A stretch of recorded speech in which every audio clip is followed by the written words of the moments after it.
Yeah, I'm no further forward with him in respect to the jury's out. I think he's well off it compared to the other signings that United have made up front in Cunha and Mbeumo.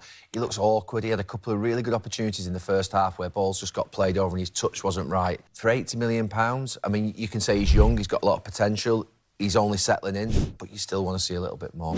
So, let's have a conversation about what Gary Neville said about Benjamin Sesko. Speaking for NBC Sports in America, Gary went in pretty hard on Sesko after that 2-2 draw against Forest. Said he was awkward, not settling in, not doing anywhere near enough compared to the other signings that we made up front. And I'll be honest, it's just disappointing to hear this from Neville. And it's something I want to speak about is Ruben Amorim's comments on pundits, how true that is, and how reflective that is of Gary Neville. All right? So, if you listen to it at the start there, he went in on him, really. After he was speaking on NBC Sports, saying that he's well off it compared to the other signings. He's looking awkward. And for 80 million, you can say he's young and settling in, but you still want to see a bit more. First thing I want to say about that, 80 million, Gary, I have no idea where you're putting that one out of. It's 74 million if all the add-ons are paid. And it was actually 66.3 million up front. So first of all, that's an inflated figure.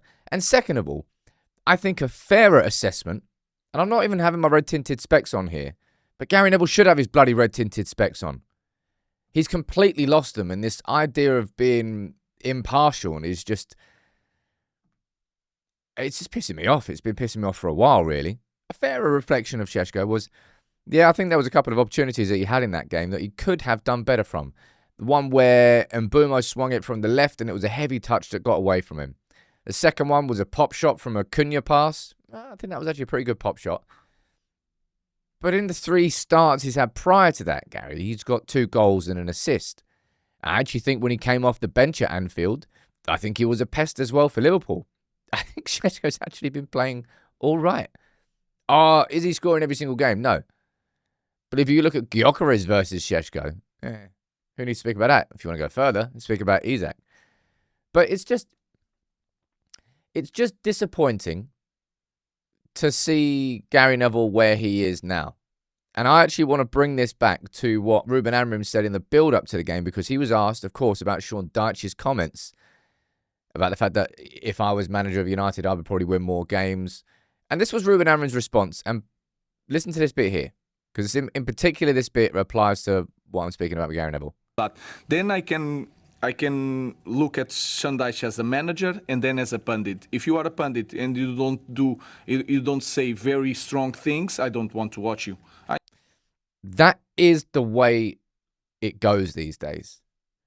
And because I do this channel, this is my job. I love it. I love what I do here at United People's TV. And I always try and I don't just blindly look for the positive side of things, but I will always take a glass half full rather than a glass half empty approach to what I do here, because I realise that whether it's one, I don't know how big the influence would be, but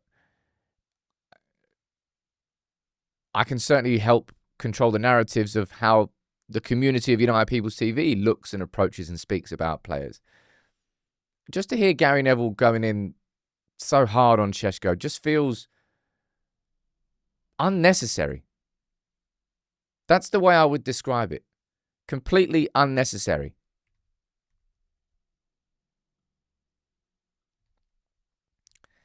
And especially saying that because then you get whoppers like Samuel Luckhurst, who are now empowered to do articles like this, trying to draw comparisons between Sesko and Højlund. Like, no United fan is doing that. And I don't mean this from just a head down, red tinted specs perspective. Let's ignore the evidence we got in front of us. I'm not ignoring the evidence we got in front of us. We've got someone in Sesko who I actually think has started okay. Is he delivering goals upon goals upon goals? But he doesn't need to. No, he isn't, but he doesn't need to when we've got Cunha and we've got Mbeumo delivering.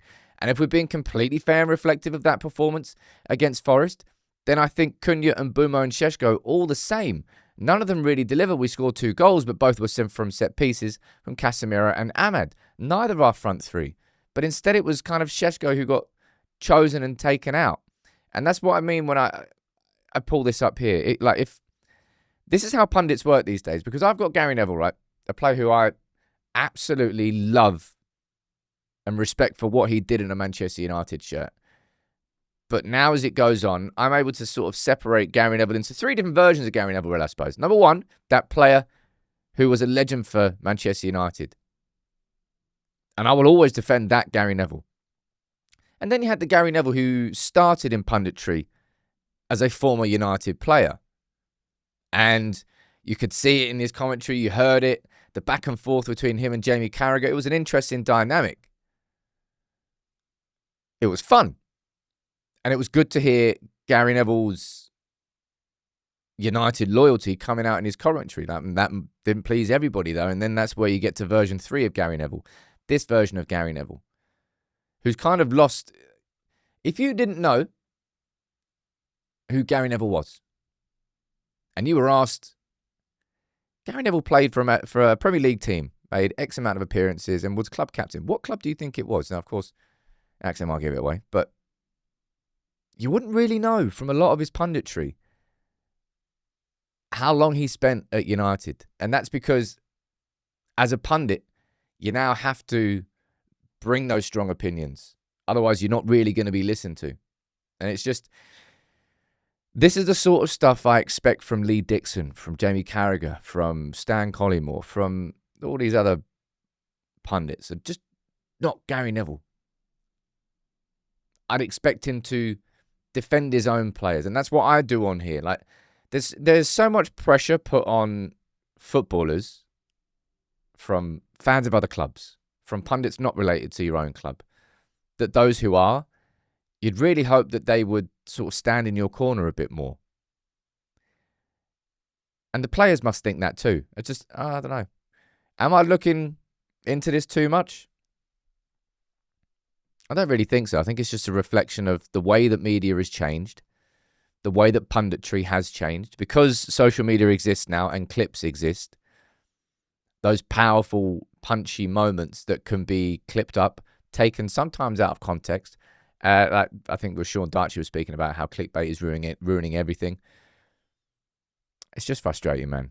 I don't really know what's wrong with him. Because to go after Sesko after that Forest game, it's just a really strange focus and attention. I know that he was asked, what's your opinion on Sesko? So it wasn't as if he was just like putting it out of nowhere.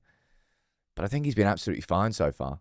I think any comparisons with Højlund are just lazy-ass journalism, trying to create a headline that causes a ripple effect and a narrative. I think Sesko's been fine so far. Perfect? No one has been. But has he impressed enough so far?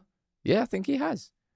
So to say that he's awkward and to inflate his price and to say that he's got to do a lot more, so it's not the sort of thing I would want to hear from Gary Neville, but kind of the sort of stuff that we're hearing a bit more.